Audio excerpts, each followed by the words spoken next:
Muy buenas noches chicos, ¿cómo se encuentran? El día de hoy vamos a trabajar sobre los artefactos. Eh, la idea es de ir reconociendo algunos elementos que si bien al principio fueron independientes, como es el tema del Kanban, ¿cierto?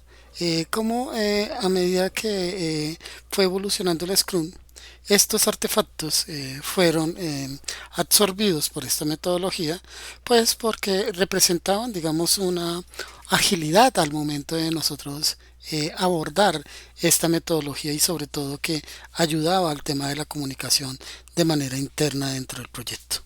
¿Cierto? Entonces, cuando hablamos de Kanban, hablamos de un método ágil, pues para gestionar el flujo de trabajo que se originó en un entonces, ¿cierto? Esto nació en una fábrica de Toyota, ¿cierto?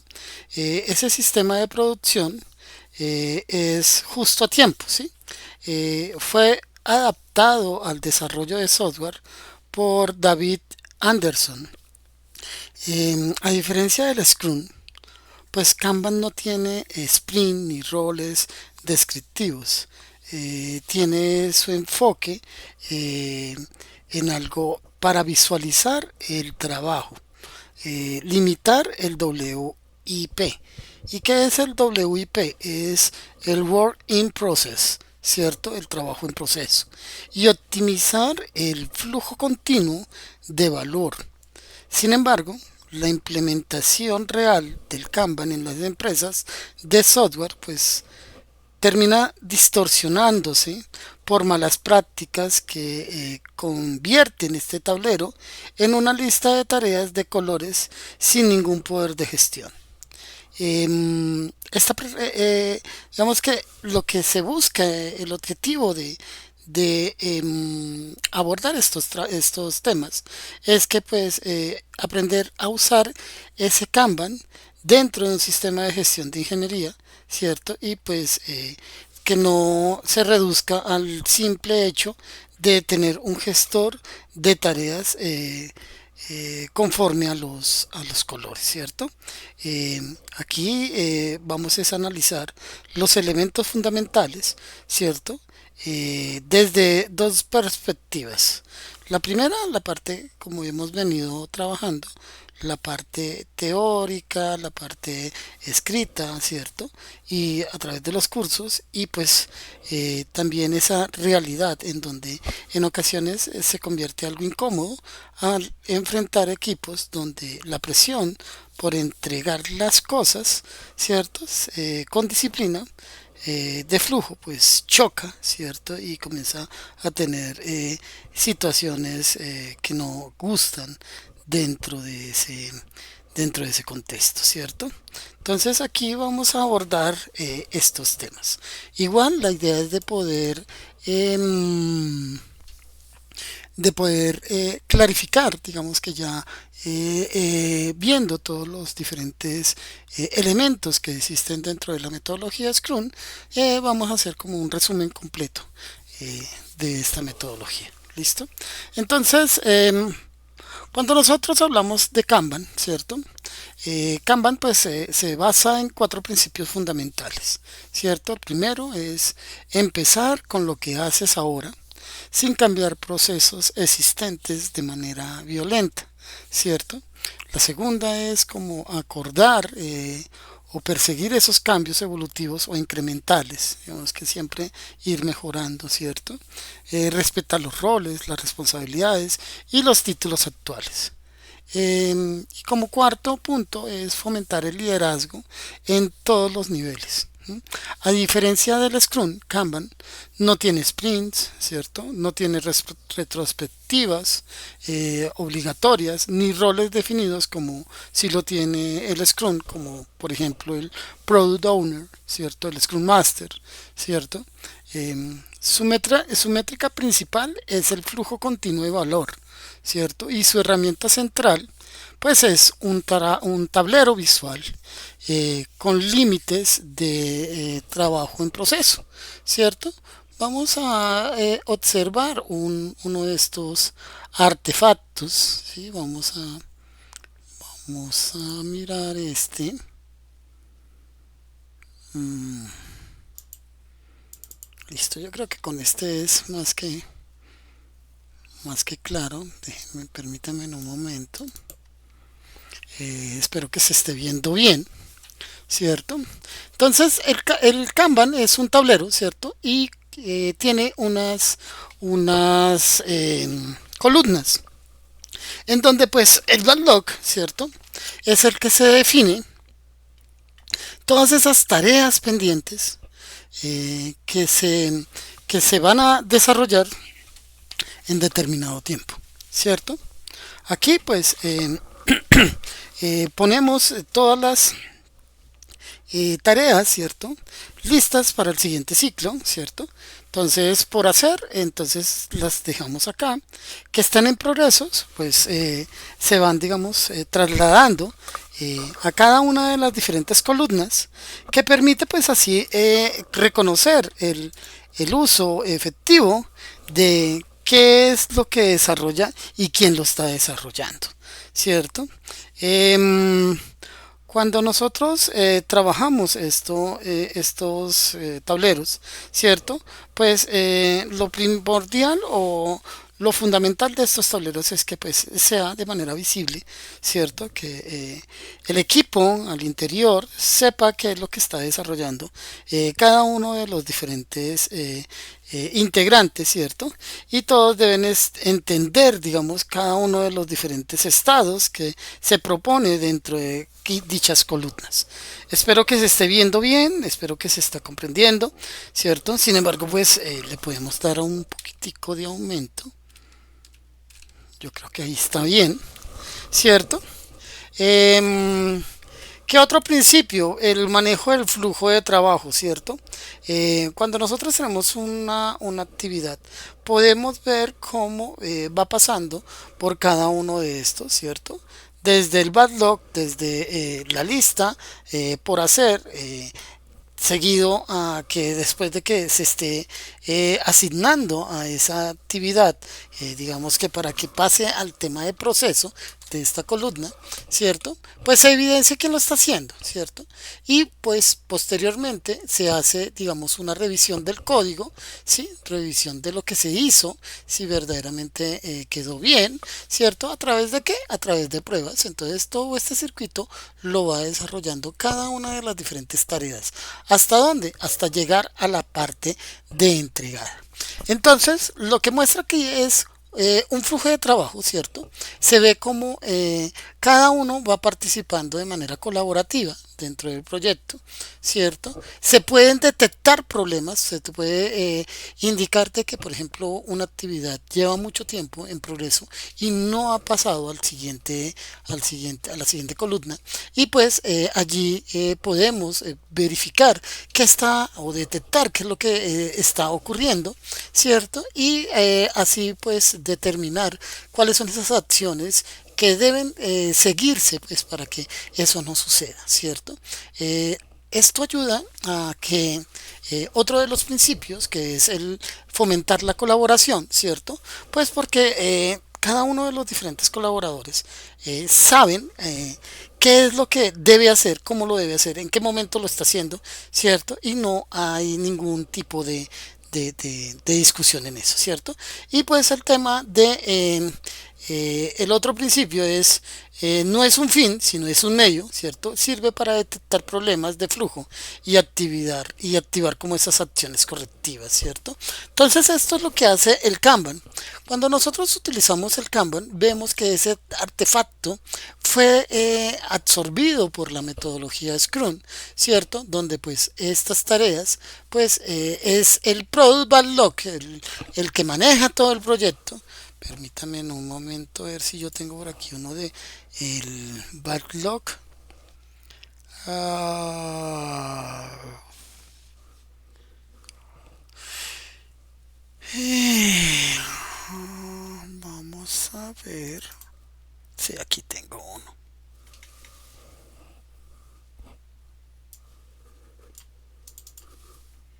¿Cierto? Por ejemplo, el product backlog es lo que nosotros en últimas vamos a determinar qué hacer, ¿cierto? Entonces, es un artefacto del Scrum, ¿cierto? Son, todos los elementos claves que cobran valor dentro del proyecto, ¿cierto? El Product Backlog es una lista ordenada de todo el trabajo que debe ser necesario, pues, para la entrega del producto, ¿cierto? Entonces, el Product Backlog, por ejemplo, aquí le decimos, dentro del proyecto necesitamos realizar un login de usuarios, hacer una recuperación de contraseñas, tener un perfil de usuario, un catálogo de productos, un carrito de compras, una pasarela de pago, los historiales de pedidos, notificaciones por email. Bueno, todo esto es lo que en últimas lo requiere, pues, para el producto que nosotros estemos haciendo, ¿cierto? Cuando se usa, cuando se crea, se mantiene durante todo el producto, perdón, sobre todo el proyecto, es refinado continuamente y es priorizado por el product owner, ¿cierto? Él es el responsable, él es el que define, ¿cierto? ¿Qué es lo que se debe tener primero, ¿cierto? Y va a pasar a la parte del segundo artefacto que es el Sprint Backlog. El Sprint Backlog es que, por ejemplo, si de acá del Product Backlog tenemos el tema del carrito de compras, pues el carrito de compras va a ser esa prioridad. Digamos que en este sprint vamos a crear el carrito de compras en donde pues vamos a implementar estas tareas, ¿cierto? Entonces es diseñar el modelo de datos, crear como esos endpoints, ¿cierto? De de esas APIs que nosotros vamos a construir dentro de nuestro proyecto, ver esa interfaz de usuario del carrito, integrar la pasarela de pago, pruebas unitarias, pruebas de integración, todo eso lo vamos a hacer con cada uno de estos backlog, de estas tareas, ¿cierto? Que vamos a desarrollar, ¿cierto? ¿Por qué se crea? Se crea al inicio del sprint, durante el sprint, en el sprint planning, ¿cierto? Y se actualiza diariamente. Aquí pues participan todos, todo el equipo, ¿cierto? Y vamos a ver el tema del incremento, pues es la suma, ¿cierto? De cada uno de los diferentes ítems. Por ejemplo, aquí del Product Log podemos ver cómo ha venido en progreso, ¿cierto? Cada uno de los diferentes sprints al momento de poder tener hecho cada una de estas diferentes tareas, ¿cierto? Entonces, esto nos permite que se revise, ¿cierto? En qué estado se encuentra cada uno de las diferentes ítems, ¿cierto? Del Product Backlog y en qué momento se hizo cuál es el estado del WIP, ¿cierto? Trabajo en progreso, en si está en progreso, si está en pruebas, si está o ya por el contrario está hecho, ¿cierto? Entonces espero que esté como entendible, ¿cierto? Por ejemplo, aquí vemos como eso lo, lo podemos visualizar, por ejemplo, cuando teníamos ese sprint planning, teníamos el carrito de compras y miren que estos pasan a ser prioridad dentro del sprint, ¿cierto? Y esto, pues, ¿qué tiene? Pues tiene un responsable, tiene esa actividad y nos indica en qué estado se encuentra, ¿cierto? La idea es de que todo eso pues pase o atraviese todo este circuito hasta llegar a hecho, ¿cierto? Durante el sprint, que permite, digamos, hacer ese incremento, ¿cierto? Entonces, miremos a ver cuáles son esas explicaciones de cada una de las columnas. Espero que se esté viendo ahí. Por ejemplo, el backlog pues son todas las tareas pendientes no priorizadas y que entran al flujo de trabajo, ¿cierto? Mediante cada uno de los sprints, ¿verdad? Aquí tenemos por hacer, ¿cierto? Que son todas esas tareas priorizadas dentro del sprint, ¿cierto? Y que van a trabajarse durante todo ese periodo, ¿cierto? Y que debe atravesar por cada una de estas columnas, por ejemplo, en progreso, que es cuando la tarea está siendo desarrollada por el equipo. Aquí vimos cómo se le asigna dentro de ese sprint a cada uno de los diferentes partes colaborativas dentro del proyecto que son como del equipo de desarrollo, ¿cierto? Está el review, que es el código de trabajo listo para que el par, ¿cierto? O el QA lo revise y él haga pruebas, ¿cierto? Y luego pasaría a testing, que son todas esas tareas de prueba de calidad para validar el correcto funcionamiento, ¿cierto? Y pues ya sabemos que hecho, ¿cierto? Done es el trabajo completado y entregado al cliente o usuario final, en donde pues allí se debe tener una documentación de esta entrega a través de las diferentes historias de usuario con esos criterios de aceptación. ¿De acuerdo? Entonces, como para que lo vean un poco más claro, como para que lo vean un poco más entendible. ¿De acuerdo? Eh, Listo, entonces ya vimos que es el Product Backlog, que es el Sprint Backlog y el incremento, ¿cierto? Entonces, pues hacemos un breve repaso. El Product Backlog es esa lista ordenada de todo lo que se necesita pues para el producto, ¿cierto? Características, única fuente de requisitos. Vivi cambia constantemente. Quien lo prioriza es el Product Owner. ¿Para qué sirve? Asegura que el equipo trabaje lo más valioso para el cliente y el negocio, ¿cierto? El Sprint Backlog, pues es esa selección que es producto de este Product Backlog, de esa pila del producto, ¿cierto? En donde pues se selecciona, ¿cierto? Y se determina qué es lo que se va a desarrollar durante ese determinado tiempo, ese sprint, ¿cierto? Más es un plan para poderlo entregar, ¿cierto? Entonces, las características es creado dentro del Sprint Planning, pertenece al equipo del sprint y puede ajustarse durante el sprint, ¿cierto? ¿Para qué nos sirve? Permite que es como esa brújula, ese norte, ¿cierto? Del equipo sobre qué construir y cómo construirlo durante el sprint, ¿cierto? Quién lo hace, cómo lo hace y todo, ¿cierto? Y el incremento, pues es esa cajita que ya cobra valor dentro de todo dentro de esta gran pila, ¿cierto? Y permite, digamos, avanzar dentro del proyecto, ¿cierto?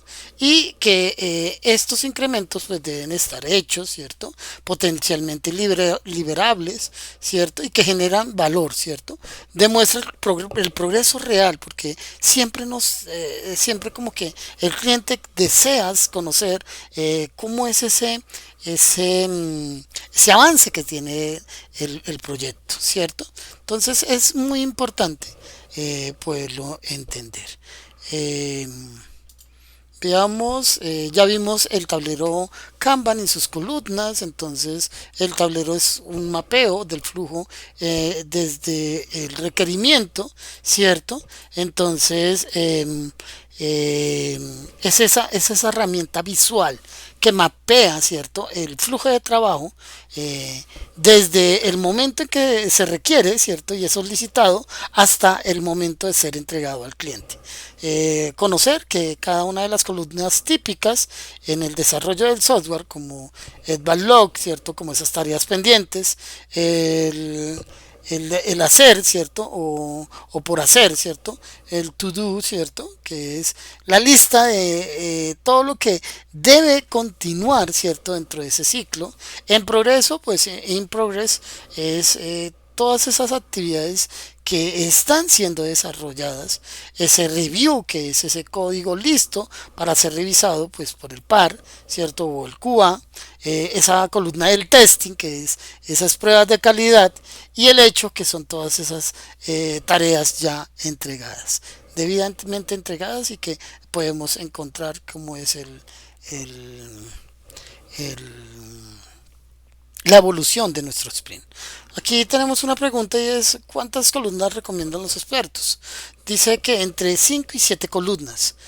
Menos de 4 no dan granularidad, ¿cierto? Y más de 8 generan mucho ruido, porque pues digamos que mantener este tablero pues requiere de tiempo pues para que sea actualizado, porque si no entonces termina siendo como esa parte muerta dentro del proyecto en donde no conocemos verdaderamente el estado de cada una de las actividades. Por tanto, tiene que ser muy preciso, muy dedicado, ¿cómo decirlo?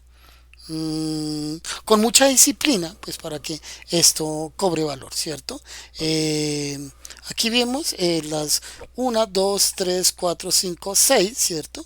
6 columnas que se proponen en este ejercicio, pero sin embargo, pues como bien lo dicen, podemos utilizar las diferentes columnas y aquí es donde yo hago la siguiente pregunta.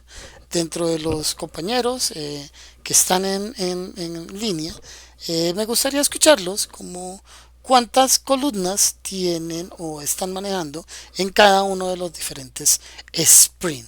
¿De acuerdo? Entonces, perdón, dentro de este artefacto que es como ese tablero.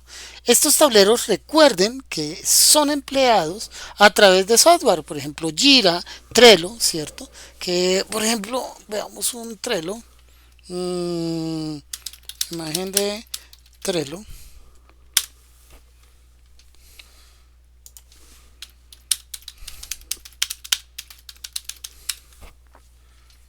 Entonces por acá no lo veo.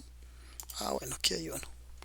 ¿Cierto? Entonces miren cómo se puede estar observando eh, un tablero a través de Trello. ¿Cierto? Este es el administrador del proyecto, donde nos están diciendo cómo están cada una de las diferentes tareas y con a quién le corresponde. Y mire que esto básicamente se lo envían directamente al correo que digamos que determina el colaborador que lo está desarrollando y puede ver que ha sido asignada dicha tarea, ¿cierto? Entonces, por tanto, es como esa comunicación dentro del equipo que es muy funcional, ¿verdad? Entonces, continuemos. Em, Cuando nosotros hablamos del efecto alfombra, ¿cierto? La realidad del tablero de Kanban es que muchas veces las columnas genéricas ocultan los verdaderos problemas técnicos. Llamemos a esto un efecto alfombra, ¿cierto? Donde al barrer la suciedad, pues dejamos como que todo lo sucio debajo de la alfombra, ¿cierto? Entonces, por ejemplo, una tarea se queda 3 semanas en la columna en progreso porque está bloqueado por un cambio en la arquitectura que requiere una aprobación de seguridad o porque se espera una respuesta por parte de algún proveedor externo, ¿cierto? Visualmente parece que alguien está trabajando activamente en esa tarea, pero cuando se ve en la realidad, pues esta tarea se ve es paralizada. Si no si no se trabaja en las diferentes ceremonias, y por eso es que es tan importante poder comprender el tema de las ceremonias, ¿sí?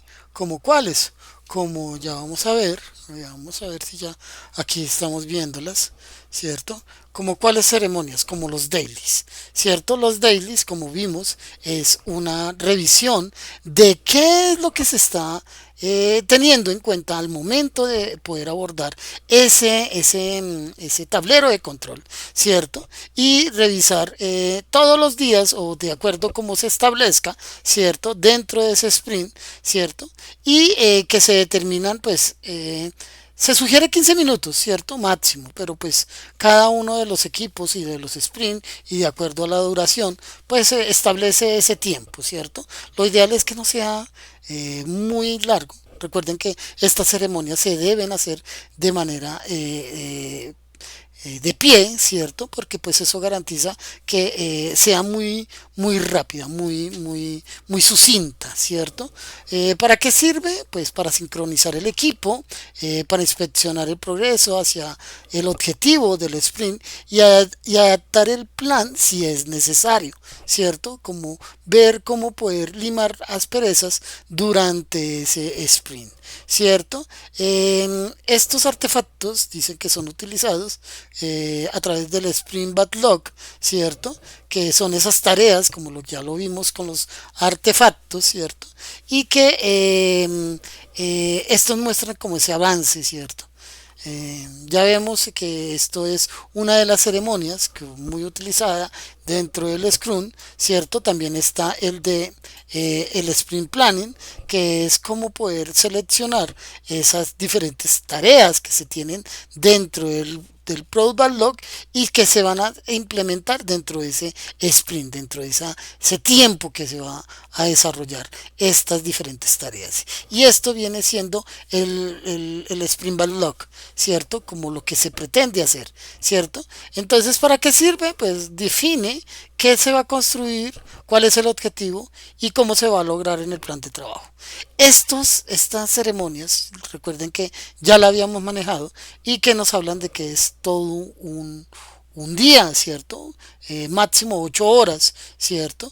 Y eso es muy proporcional al tipo de sprint que se manejan. Si es una semana, pues entonces debe ser más corto. Si son 2 semanas el sprint, pues debe ser un poco más, digamos que debe ser acorde al sprint, ¿cierto? ¿Quiénes participan? Participa el product owner, que es el que define cuáles son esas tareas que se van a desarrollar y debe estar en compañía de todo el equipo de desarrollo, ¿cierto? Se revisan, ¿cierto? Todas las cosas que se tengan dentro del product backlog, dentro de la gran pila. Recuerden que esa gran pila es venga, miramos por aquí ya. Nosotros lo habíamos trabajado. Sí. Permítanme en un momento. Ya lo habíamos trabajado. ¿Cierto? No me lo muestra. En un segundo yo lo busco.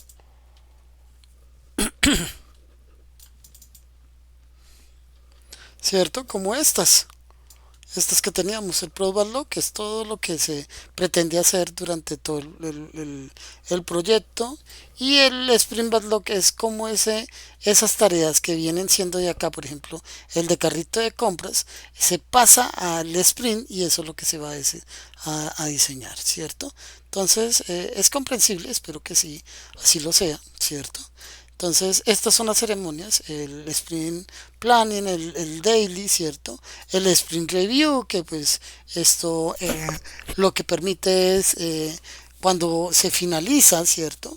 Y antes de que comience el siguiente sprint, nos permite inspeccionar cómo evolucionó ese sprint, que nos hagan como ese feedback, esa retroalimentación, ¿cierto? Y cómo nosotros podemos adaptar nuevamente ese product backlog si es necesario, para poder identificar nuevas tareas que de pronto quedaron al momento de esa construcción del product backlog, quedó por fuera, ¿cierto? Entonces, la duración típica es máximo 4 horas, ¿cierto? Para un sprint de un mes. Siempre recuerden que aquí estamos proponiendo de que el sprint es de un mes, pero pues ese tiempo puede variar de acuerdo a cada uno de los proyectos, ¿cierto? ¿Quiénes participan en el sprint review? El product owner, ¿cierto? Todo el equipo de desarrollo y todas las partes interesadas como los clientes, ¿cierto? Aquí se presentan pues todos los incrementos, ¿cierto? Todo lo hecho durante el sprint, ¿cierto? Y se debe ir actualizando como ese feedback con ese product backlog, ¿cierto? Recuerden que el product backlog es como ese gran repositorio de tareas que se va a tener en cuenta. ¿De acuerdo? Espero que esté quedando claro, espero que se pueda entender cada uno de los diferentes eh, em, ceremonias y artefactos que se utilizan acá. ¿cierto? Entonces aquí estoy hablando del sprint retrospective, ¿cierto? Este se hace después del sprint review y antes de iniciar el siguiente sprint. ¿Para qué sirve? Pues para poder revisar esas mejoras, ¿cierto? Y poder tener como esas lecciones aprendidas para el siguiente sprint, ¿cierto? La duración, máximo 3 horas para un sprint de un mes. Quienes participan, todo el equipo de desarrollo. ¿Qué artefactos se utilizan? Pues aquí se utiliza este que es como para identificar qué se hizo bien, qué fue lo que se hizo mal y cómo lo podemos mejorar, ¿cierto? Ese tablero pues es opcional porque da como da lugar a esos cambios, ¿cierto? Entonces, espero que se esté entendiendo, ¿de acuerdo, chicos? Y aquí estamos hablando del refinamiento y se realiza durante el sprint en sesiones específicas, ¿cierto? No tiene o no está limitado a un momento fijo, sirve para desglosar, aclarar y estimar esos ítems del Product Backlog, ¿cierto? Pues, que permiten, digamos, ser utilizados en futuros sprints, ¿cierto? Entonces, quienes participan, el Product Owner y todo el equipo, ¿cierto? Entonces, las ceremonias son pieza clave, ¿cierto? Porque son las que permiten inspeccionar y permiten adaptar el proyecto. Su objetivo es maximizar la transparencia, detectar problemas y mejorar continuamente, ¿cierto? Reducen la necesidad de reuniones de estatus porque el progreso es visible y se inspecciona en cada una de estas ceremonias. Listo, chicos, entonces básicamente eso es una de las cosas. Mire que aquí yo estoy integrando ya todo, ¿cierto? Y la idea es de que lo vayamos entendiendo, ¿cierto? Entonces, aquí hablamos del efecto alfombra, ¿cierto? Eh, el tablero no alerta sobre el bloqueo, ¿cierto? Y la gerencia lo que hace es que cree que el progreso es normal, ¿cierto? Otro problema es que la columna invisible del QA, ¿cierto? O el embudo de revisión, ¿cierto? Los desarrolladores son presionados por cumplir las cuotas o las métricas, mueven 15 tarjetas a la columna de review o testing el último día antes de la reunión de avance. Los analistas de calidad lo que terminan es siendo saturados, ¿cierto? El tiempo del ciclo se dispara y pues estas tarjetas pasan días o semanas en espera, ¿cierto? Eso sucede. ¿Sí? El tablero pues no alerta esta disfunción a menos de que se configure esos límites de los trabajos en proceso, ¿cierto? Que deben ser específicos para cada una de las columnas, ¿cierto? El resultado pues es un flujo intermitente, no continuo y a veces el equipo se ve frustrado, ¿cierto? Entonces, ¿cómo detectar ese embudo? Entonces debe tener una simetría de densidades, muchas tarjetas en el review y en el testing y pocas en progreso. Entonces ahí podemos encontrar de que hay una gran demanda, ¿cierto? En esta parte del testing, ¿cierto? Y ahí es cuando nosotros podemos identificarlos, ¿cierto? Y ahí, ¿qué es lo que tenemos que hacer? Pues que es una señal clara, ¿cierto? En donde pues si eh, los desarrolladores no pueden mover estas nuevas tarjetas al QA, lo que obliga a pues ayudar al QA, ¿cierto? A terminar esas pruebas. Y ahí es cuando comenzamos a ver todo el tema de la parte colaborativa, ¿cierto? Investigar el por qué está saturado, ¿cierto?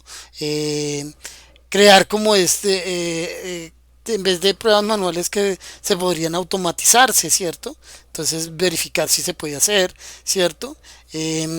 Código de mala calidad que se genera que digamos que generan demasiados bugs, ¿cierto? Y detenerse hasta que el flujo se despegue un poco, ¿cierto? Y pues eso ayuda a que avance dentro de este tablero, ¿cierto?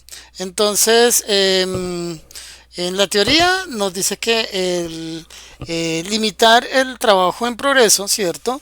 Es la práctica más importante del Kanban, pero también la más contraintuitiva para los equipos acostumbrados a esa multitarea, ¿cierto?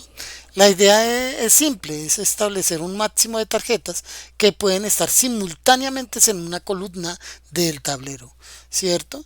Entonces podría tener un límite de 3 tarjetas para un equipo de 5 desarrolladores, ¿sí? Cuando se alcanza el límite no se puede iniciar una nueva tarea hasta que alguna termine, ¿cierto? Y se mueva a la siguiente columna. ¿Sí?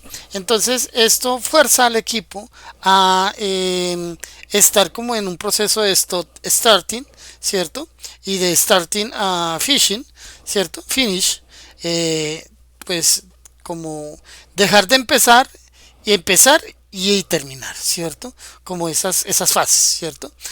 Las políticas explícitas, ¿sí? Nos definen que la política podría ser una tarjeta solo puede moverse a review si tiene al menos una revisión del código aprobada por el otro desarrollador. ¿Cierto? Porque recuerden que esto es en pares, ¿cierto? Y todas las pruebas unitarias pasan a el control al CI, ¿cierto? Entonces esto garantiza a las transiciones entre las columnas y que sean un poco más objetivas y que no dependan de una opinión subjetiva, ¿cierto? Y eso pues ayuda muy mucho al tema de poder considerar eh, esos estados, ¿cierto? Entonces, en la realidad, termina como que ese trabajo en proceso, ¿cierto? A limitar, ¿cierto? Y es digamos que si no se lleva un control estricto, una disciplina, pues termina siendo un dolor de cabeza grande, ¿cierto? Porque las empresas de software, pues cuando llega el límite en las columnas, en progreso, en lugar de que los desarrolladores se detengan a ayudar a destrabar ese cuello de botella, ¿cierto? Ayudando, como bien lo dijimos anteriormente, al QA, al de calidad, ¿cierto? A probar y revisar el código y que eso sea mucho más expedito, mucho más rápido, ¿cierto? Se inventan subtareas artificiales como investigar alternativas, refactorizar funciones, documentar decisión técnicas, ¿cierto? O mueven tarjetas por debajo de la mesa, ¿cierto?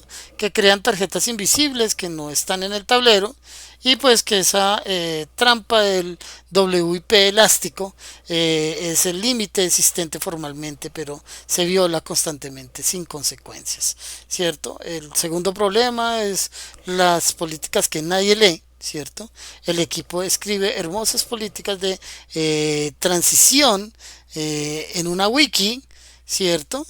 O en Notions, ¿cierto? Que es otra herramienta utilizada, pero después de la primera semana nadie vuelve a revisar ese documento, ¿cierto? Entonces los desarrolladores mueven tarjetas a review sin cumplir con esos criterios mínimos de calidad, ¿cierto? Entonces esto pues termina siendo grave, ¿sí?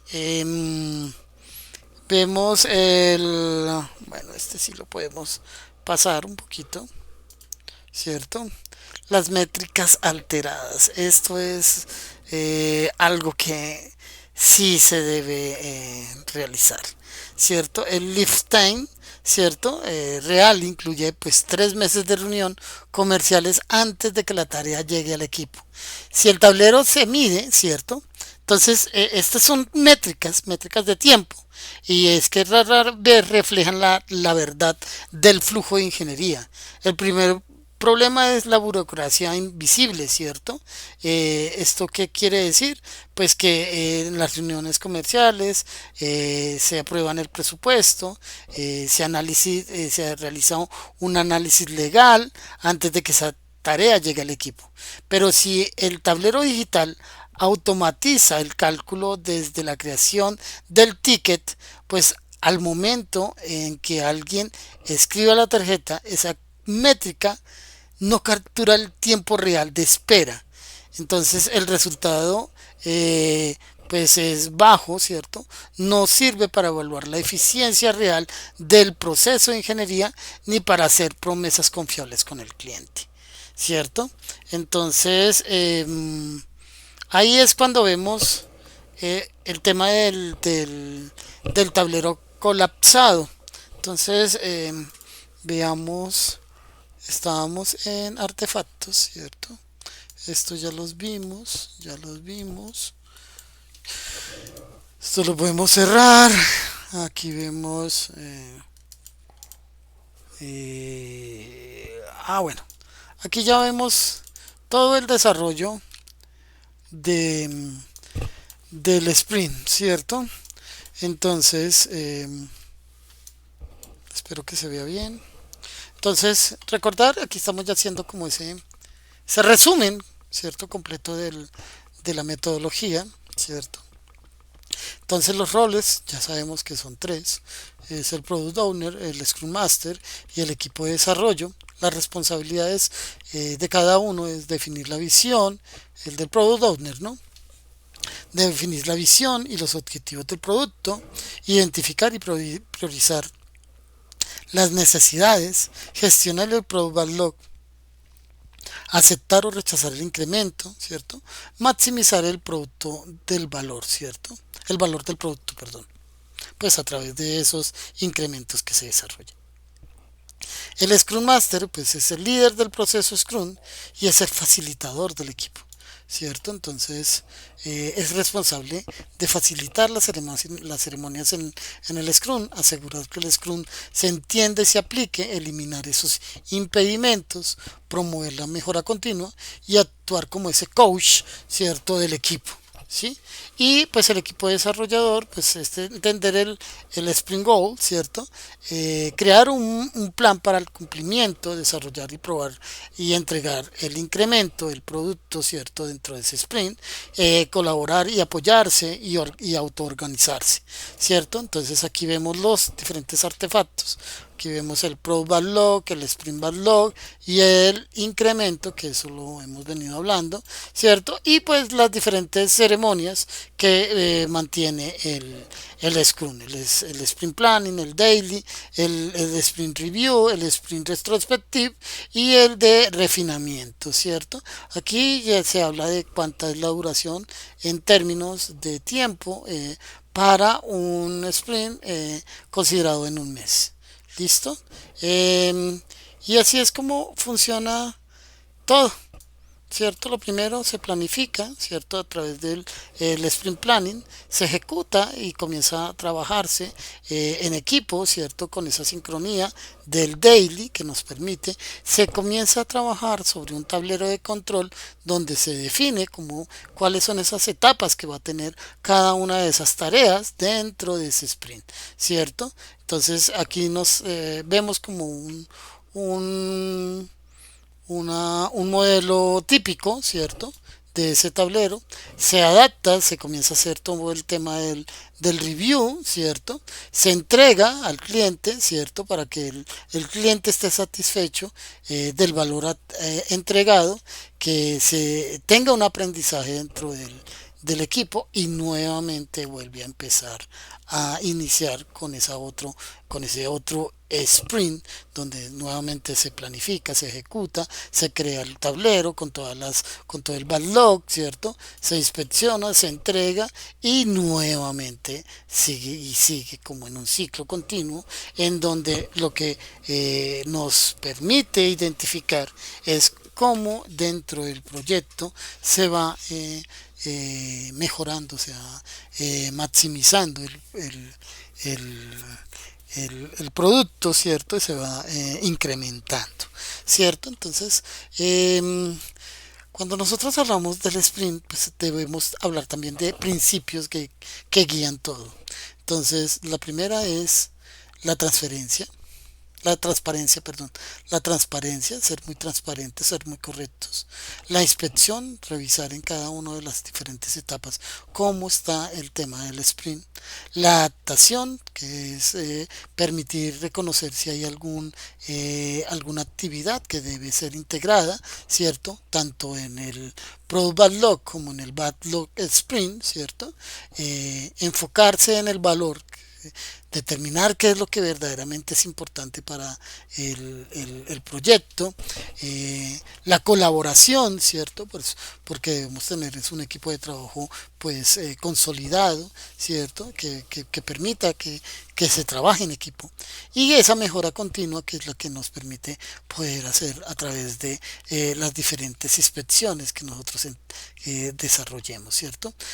Aquí dice que el Scrum no es un proceso rígido, sino es un marco de trabajo flexible para entregar valor de forma iterativa e incremental con personas motivadas y enfocadas, ¿cierto? Entonces, ver que eso es un ciclo que se repite, ¿cierto? Mejorando continuamente dentro del proyecto, ¿cierto? Con fines de poder alcanzar dicho producto, ¿cierto? Eh, ¿Qué otra podemos decir? ¿Qué otra podemos decir? Em, digamos que cuando nosotros hablamos de congelar temporalmente el flujo normal, pues es una estrategia más purista y pues en ocasiones es un poco más dolorosa, ¿cierto? Y lo que hace es que se pausa temporalmente el flujo normal para liberar capacidad y atender esas fases, ¿cierto? El equipo de trabajo, pues en todas las tarjetas que están en progresos, las mueven a una columna de pausado con un comentario del motivo por el cual se pausa, ¿cierto? Reasigna a dos desarrolladores, ¿cierto? Y pues el límite se reduce, ¿cierto? Solo y el resto del equipo ayuda a destrabar a los cuellos de botella, pues para poder pasarlos a la fase de review y de testing, ¿cierto? Y una vez esté en producción, el equipo reanuda el flujo normal, pero con una retrospectiva, pues, que exprese, ¿cierto?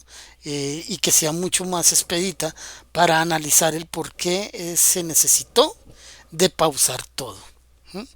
La ventaja de esta opción es que se respeta rigurosamente los límites de los trabajos en progreso, ¿cierto? No se crean carriles especiales y se forza al equipo a priorizar de manera consciente. La desventaja es que el flujo normal se paraliza, ¿cierto? Entonces se detiene, lo que puede generar retrasos en otras funcionalidades y volvemos al tema de la frustración en los stakeholders o esas partes interesadas que esperaban como esas entregas a corto plazo y esta opción es recomendable solo si este tipo de situaciones pasan, ¿cierto? Y deben ser menos de uno por mes, ¿cierto? El equipo tiene autoridad para detener ese flujo, ¿cierto? Sin represalias dentro de la gerencia, ¿cierto? Y la mayoría de las empresas, la opción A es como más realista, ¿verdad? ¿Qué otra cosa podemos decir? Mm, eh, digamos que en estos escenarios, antes del bloqueo, el promedio era de 3 días por tarjeta, ¿cierto? Debido a que el cambio de API no ha sido eh, entregado, digamos que esto es un ejemplo, ¿cierto? En donde las pruebas de integración se rompieron, ¿sí? Causando que pues dos de esas tarjetas de testing quedaran bloqueadas por más de 2 días adicionales, mientras que el backend arreglaba la API, ¿cierto? Además, durante estos 2 días, pues el equipo no pudo mover estas tarjetas a testing porque ya estaban llenas, ¿cierto? Entonces el resultado es que esas tres tarjetas de review han estado esperando 2 días para poder pasar a testing y pues se requieren de uno adicional. Esto no está planificado y tomó pues más tiempo de lo requerido. Entonces, el aprendizaje es que la mejor defensa contra estos bloqueos es crear como automatizaciones de pruebas de integración y un acuerdo de nivel de servicio, ¿cierto?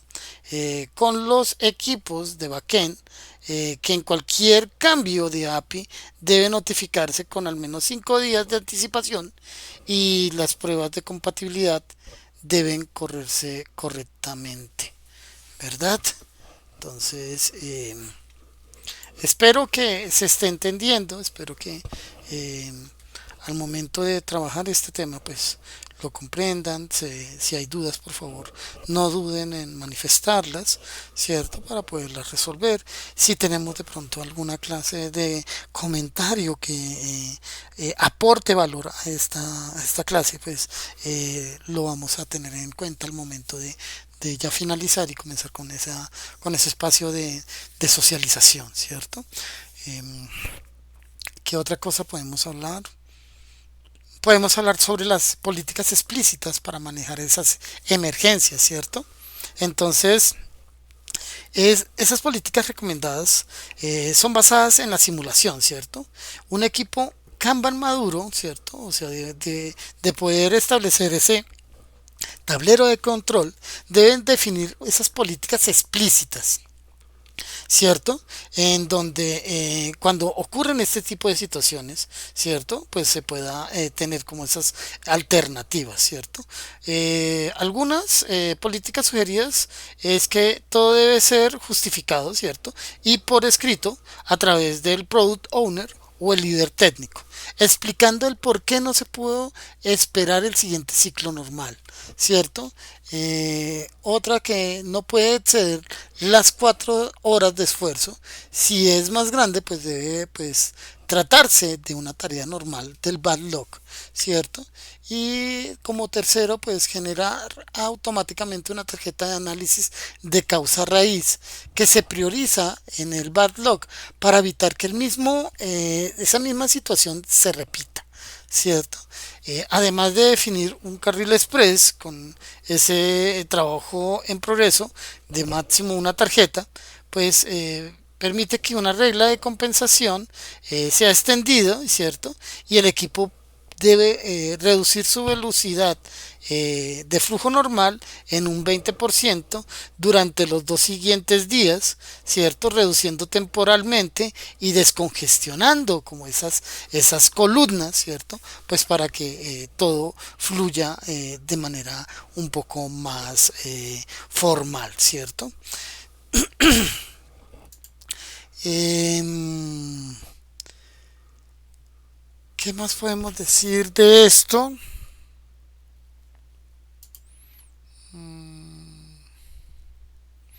Pues básicamente esto es el Scrum, ¿cierto? Aquí hice como estas, estas infografías que permiten entender un poco más el tema, ¿cierto? Espero que les guste, ¿sí? Y pues nada, chicos, ya podemos dar por terminado esta clase. Nos vamos a ese tiempo de receso y posteriormente a ese tiempo de debate. ¿De acuerdo, chicos? Muchas gracias por su conexión. Eh, la idea es de que podamos continuar, ¿cierto? Con este tipo de metodologías y agradecerles por su gran participación en ellas. Muchas gracias. Hasta luego.